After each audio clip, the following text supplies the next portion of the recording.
कभी कभी मेरे पास टाइम रहता है 5-10 मिनट बोल देता हूँ, सुना ही नहीं रहता। मैं आप लोगों को कुछ खास बात बता देता हूँ। नंबर 1, हर आदमी के जीवन का लक्ष्य केवल लक्ष्मी है। तो चाहत सबकी क्या है कि हमको लक्ष्मी। मंदिरों में जितने लोग जाते हैं किस लिए जाते हैं? अरे आप लोग कुछ उत्तर दो यार, आप लोग मंदिर में आए हो लक्ष्मी के लिए, बराबर है? तो ये तो आप लोगों को अच्छी तरह मालूम होगा कि लक्ष्मी क्या है, मालूम है ना? बड़ी खुशी की बात है।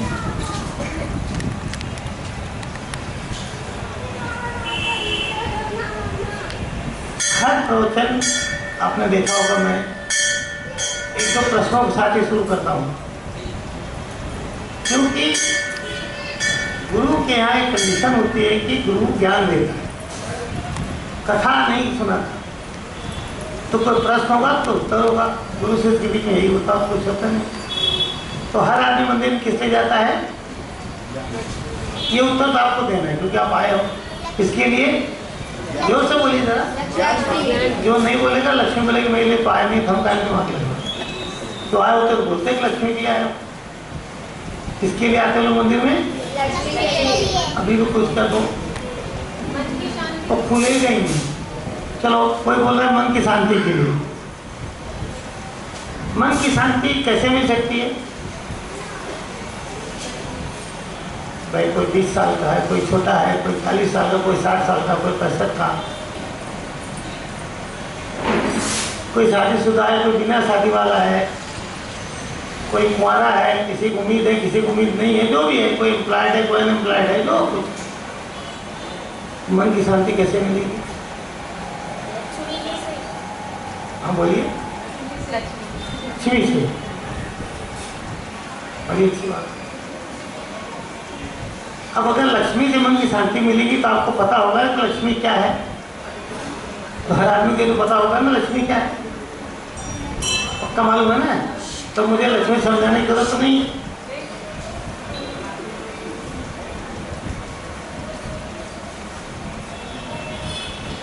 मैंने अपने गुरुजी से 180 घंटे लेक्चर सुना केवल लक्ष्मी के बारे में। कितने घंटे? 180। फिर भी न वो समझा पाए न मैं समझ पाए। और आप लोग घर से लक्ष्मी समझ के निकल तो आप ज़्यादा इंटेलिजेंट हो, कोई बात नहीं। भगवान करे लक्ष्मी मैया आप पर प्रसन्न रहे, ऐसी मेरी कामना और ऐसा आशीर्वाद दे रहा हूँ। पर लक्ष्मी और आपके बीच में एक बाउंड्री खड़ी रहती है हमेशा।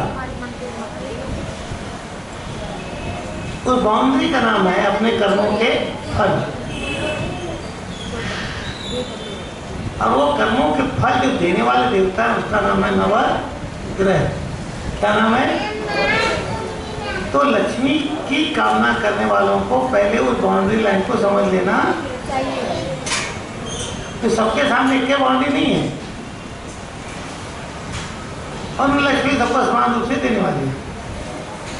तो दे भी तो लोग समान रूप से ले नहीं सकते। मैं अक्सर एक उदाहरण देता हूँ कि सूर्य भगवान सुबह सुबह प्रकट होते हैं, तो क्या हर आदमी उनसे समान रूप में पूरी शक्ति आशीर्वाद ले लेता है? नहीं ना? क्यों नहीं ले पाता? क्योंकि हर एक की क्षमता, भावना, पात्रता, आधार समान नहीं। इस समय तो खैर शनिवार का दिन है और लक्ष्मी के बारे में जो सबसे ज़्यादा टांग अड़ाने वाले देवता का नाम जो बड़ा प्रसिद्ध है, मशहूर है, उसका नाम है शनि देव। इतना तो आप जानते हैं, क्योंकि और किसी देवता को जाने न जाने, शनि को सब लोग अच्छी तरह। हमने बहुत साल तपस्या की, शनिदेव ने 19 साल हमारे साथ बड़ी अच्छी दोस्ती रखी। और शनि की दोस्ती मतलब आप समझ ही रहे हो, घर से बेघर, खाना मिले नहीं, कपड़ा मिले नहीं, मांगने पर भी कुछ नहीं मिले, न घर वालों से मिले न बाहर वालों से मिले। जब अंगूठी, मंगलसूत्र, घर द्वार, खेती सब गिरवी हो जाए तब किसकी कृपा होती है? और बिना शनि कृपा के इस ब्रह्मांड में कोई आदमी बड़ा नहीं बन पाता। जब वो कृपा करते हैं तो आदमी आता है मंदिर में, फिर सिंदूर भी लगाता है हनुमान जी को, तेल भी चढ़ा, फिर सब चढ़ाता है। और अगर शनि नहीं कृपालु हो तो फिर तो कुछ होता नहीं। शनि जयंती के दिन बगला माई बड़ी प्रसन्न हुई, प्रकट हुई, मेरे ध्यान बोलती देखो हर देवता चमक रहा है को शनि कृपा से।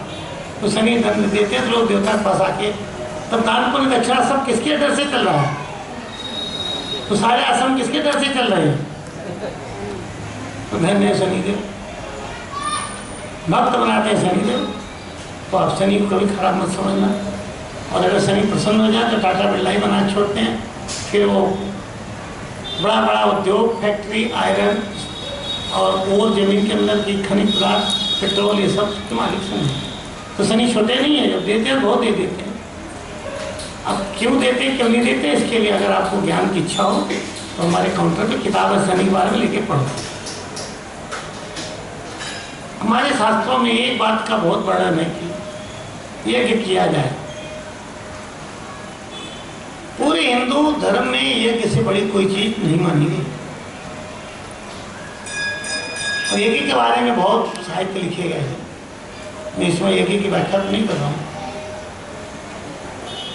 पर यज्ञ अवश्य करना चाहिए, जितना हो सके उतना करना चाहिए। रोज हो सके तो रोज करना चाहिए, कम करो ज्यादा वो बात अलग है। और जो आदमी यज्ञ नहीं कर सकता, पूजा पाठ जब तक आराधना साधना नहीं कर सकता, तो अपने वो वर्तमान और पूर्व जन्म के कर्मों के दोष को काट। दो भ्रम हमेशा लोगों को मन में करते हैं, मंदिर क्यों जाए? और एक सबसे बड़ा कुतर्क, हम तो रोज जा रहे हैं हमारा कुछ नहीं हो रहा है, और दूसरा कभी नहीं जा रहा उसका सब अच्छा हो रहा है। ये एक ऐसा एलिमेंट है कि इसका उत्तर किसी के पास। और जो नहीं आके खूब नोट छाप रहा है वो आने वाले क्या बोलता है? तुम पागल हो, टाइम भी काट रहे हो। राइट, ये होता है कि नहीं? और एक घर में अगर 5-7 हों, एक चला मंदिर की तरफ, तो बाकी क्या बोलेंगे? अभी चले मंदिर की तरफ। और अगर कोई मंदिर में इधर बैठ के पूजा करने लगा तो लोग क्या बोलेंगे? ये हमारे खिलाफ मंदिर में कुछ कर रहा है। और बेचारा जा रहा अपना दुख काटने कटवाने, दूसरे क्या लग रहे हैं? हमारे खिलाफ कर रहा है। ये महाबकवास एक सिस्टम पूरे वर्ल्ड में फैल गया, इसलिए तंत्र चलाएं ना। आप यहाँ आ रहे हो अपने मन, अपने भले के लिए आ रहे हो कि कुछ किसी बुरा करने के लिए आ रहे हो? अधिकांश मंदिर में लोग बुरा करने जा रहे हैं कि अपना भला सोच के जा रहे हैं। ये बात अलग है, किसी को किसी दुश्मनी है तो उसका बुरा मना सकता है, लेकिन अधिकांश लोग ऐसा नहीं करेंगे। तो खैर, जो जिसको जो लगे, हम उसमें ज़्यादा, आज का हमारा टॉपिक तो ये नहीं है। तो सभी जगह एक ही बात घूम फिर आती है कि वो जो बाउंड्री के जो नवग्रह हैं उनको कुछ भी करके प्रसन्न किया जाए। और अगर नव नहीं प्रसन्न कर पाते हम, एक दो को तो प्रसन्न करें, और एक को भी प्रसन्न नहीं कर पाओ तो हम क्या करेंगे? तो ऐसे आदमी राम भरोसे रहते हैं। और हिंदुस्तान में एक ही लाइन बैठी हुई है कि भगवान सब करते हैं। सब कौन करता है? जब ये सबके दिमाग में बैठ जाए सब काम भगवान करते हैं, तो अंग्रेज है, वो मुसलमान है, जो आए हिंदुस्तान पर आगे किया, क्योंकि वो लोग समझ गए कि भगवान भरोसे वाले हैं। ये भगवान का भरोसा पर है कि खुद कुछ नहीं करेंगे। बात को मत समझ लेना। एक होता है केवल भगवान भरोसे, एक होता अपना सब कुछ लगाने के बाद भगवान भरोसे। तो क्या होना चाहिए? ये तो आपको सोचना पड़ेगा। तो जो लोग मंदिर में आते घंटे बजाय हे बगला मैं मेरा काम करते, 1.25 किलो लड्डू में लाके चढ़ा दूंगा, एक साड़ी चढ़ा दूंगा, बस काम कितने का जो भी है चढ़ाएंगे क्या? कौन से पोथी में, कौन से शास्त्र में ये लिखा है, किस ऋषि ने सिखाया कि तुम किसी मंदिर में जाओ ये चढ़ा दो तुम्हारा काम देवता कर देगा? और अगर चवन्नी छाप देवता है कि भिखारी 100 रुपया 5 रुपया लेके आपका काम कर रहा है, तो पूर्व जन्म के जितने कर्मों के फल दोष हैं वो कैसे कटेगा भाई? कट जाएगा क्या? तो जो पहला एक प्रश्न खड़ा किया था कि कुछ मंदिर में जाके भी दुखी हैं, कुछ बिना गए भी सुखी हैं, उल्टा भी है, मंदिर में आने वाले भी सुखी हैं, ना आने वाले भी दुखी हैं, दोनों चीज सही चलती है। अब आप अपनी बुद्धि को कैसे कन्विंस करते हो बात? लेकिन जब आदमी पैदा होता अपनी कुंडली लेके, तो कुंडली इस जन्म की कर्म की नहीं होती है। जैसे आप पैदा हुए, आपका डायग्राम बन गया, तो किस जन्म का फल दिखता है? वो उससे पिछले सारे जन्मों का जो कुछ बचा खुचा होता है वो कुंडली में पैदा होते दिख जाता है। अब यही ऐसा बनेगा, उसको इस जन्म के कर्म से लेना देना नहीं है। चाहे मंदिर जाओ, चाहे तुम्हारी मम्मी रोज रो के मनोती मांगे, तुम्हारे लिए नहीं मांगे, तो मर्डर करो, जो करना है करो, वो तो पूरे जन्म से बनी कुंडली। इसलिए अगर कोई भक्त आता है तो लोग कहते हैं कि कुछ नहीं होता, तो इस उत्तर को मानना नहीं चाहिए। आप दुखी हो इसलिए कि आपने पहले से बहुत बड़ा पहाड़ इकट्ठा कर रखा है, अपने सर पे लाद रखा है, तो अब आप प्रश्न करेंगे तो फिर पूजा पाठ का फायदा क्या? आपने 1 करोड़ रुपये कर्जा ले लिया, बराबर, 31 मार्च को आपकी पासबुक में 1 करोड़ रुपया कर्जा दिख गया बैंक की बैलेंस शीट में, तो अप्रैल से आप लग जाओगे काटने के लिए, तब काट पाओगे कि नहीं? अब बोलो सब भगवान करते हैं, कर्जा किसने किया? भगवान ने। काटेंगे कौन? भगवान। जब तुम कर्जा लेने गए तो भगवान से पूछ के लेने गए थे क्या? तो पुलिस डंडा मारते लोग बंद हो गए, अरे यार ये अन्याय नहीं हो रहा है, अन्याय भी कहीं नहीं हो रहा है। अगर आप इस बात से सहमत हैं कि सृष्टि में भगवान है, तो इस बात से सहमत करने हमेशा रहिए कि अन्याय होने की कोई संभावना कहीं नहीं। फिर भी आपको लगता है करने आया, इसका मतलब कहीं कि हमारा पूर्व जन्म का या जन्म का कहीं तो कुछ तो खोटा है, अन्यथा अन्याय संभव नहीं। और अगर भगवान पूरी दुनिया में अन्याय होने दे, तब तो पेट भरने के बाद भी शेर हर जानवर को खाता रहेगा, काटता रहेगा। ऐसा होता नहीं है, मर गया तो चलो उस न्याय उस नवग्रहों के बीच में, लक्ष्मी के बीच में, लक्ष्मी मतलब चेहरे की मुस्कान, और लक्ष्मी मतलब जिंदगी में जब जो लक्ष्य सामने आवा उसको पूरा कर देने की ईश्वर की शक्ति, और लक्ष्मी मतलब आपको भौतिक और आध्यात्मिक दोनों जगह में जो पूर्णता प्रदान कर दे उसका नाम है लक्ष्मी। लेकिन घूम फिर के लक्ष्मी मतलब चेहरे की मुस्कान। अगर मुस्कान है तो शांति है, शांति होने वाली नहीं, और अगर शांति है तो मुस्कान अपने आप आती है। पर ये सब तब आती है जो लक्ष्मी पूरी कृपा करते, और लक्ष्मी पूरी कृपा करती है केवल और केवल पुण्य के अधीन। किसके अधीन लक्ष्मी कृपा करती है? पुण्य। अब गए कितना पुण्य इकट्ठा किए हो, कितना पाप इकट्ठा किए हो, उस पाप कितना काट रहे पुण्य से, ये सब आपको ऊपर है। मतलब अगला माई की, तो उसमें जो हमारे ऋषियों ने कहा कि मंत्र जप से बड़ा कोई चीज नहीं। तुलसीदास निर्माण में कहते हैं कि मेटक कठिन अंक भाग के मंत्र ऐसी चीज है ना, भाग के जो खराब लाइन लिखे थे ना, बैठ टेस्ट उसको काट देते हैं। पर ये नहीं कि आप 2 माला फेर लिए और कट जाए, सर, क्योंकि रेखा बनी बहुत जन्मों से है तो कटती है बहुत सालों के बाद, और धीरे धीरे कटती है। साधना जगत बड़ा विचित्र जगत है। आप यज्ञ का वैल्यू समझे, राम ने कि क्या, रावण ने कि क्या, कंस ने कि क्या, जितने पुराण पढ़ोगे जिसको कुछ बनना हो उसने एक ही किया, समझे कि नहीं? और भगवान के पास में मुझे भी ऐसा अवसर मिला कि मेरे माध्यम से डेली माने बहुत के देखा, और यार रोज ही होता है, पिछले 20 सालों से तो नॉन स्टॉप हो रहा है। उससे पहले भी बहुत मैंने कराए, 1008 कुंभ कितने एक मैंने करा डाले। उसी श्रृंखला में 108 कुंभ का ये किया मीरा रोड में 2, 3, 4 तारीख होने जा रहा है। उसमें आप लोग मेरी राय में बिना दिमाग लगाए जाके बैठ जाओ, ये मेरी राय है, आप बैठो नहीं बैठो, आप स्वतंत्र हो। मैं यही राय दूंगा कि आरती माया करो, आप आओ मत आओ, आपका कर्म। ऐसे गुरु मैं ये सिखाऊँ भाई आना चाहिए। तो आपके घर वाले को कुछ फायदा नहीं होता, काय को जा रहा है, फायदा गए तो क्या हुआ? अरे स्कूल में जो जाएंगे सब डिग्री ले लेंगे, तो स्कूल जाना बंद करते हैं? बताइए, इनकी शादी में सबको बच्चा हो जाता है क्या? सबकी शादी सिखी जाती है क्या? तलाक नहीं होते तो शादी करना बंद कर दे। किसान खेती करता है, कभी कभी फसल नहीं हो, दूर जाके कुछ होता है, तो ये तर्क लगाओ क्या पिछले साल हुआ था फिर डूब जाएगा, आप खेती साल नहीं करेंगे? ये कुतर्क है। अपनी बुद्धि थोड़ा खुला करो। और ये प्रकट देवी है, आने वाले जो भी समझाए दिखती भी है, बात भी करती है, काम भी करती है। लेकिन मैं ये समझाने के लायक बैठा था कि जो 2-3 साल को आपके ठीक बगल में शांति नगर, आप सभी जानते हैं, वहाँ जो महायज्ञ हो रहा लक्ष्मी का, उसमें आप बिना दिमाग लगाए 3 दिन संध्या वेला में जाके हवन में बैठ जाएं।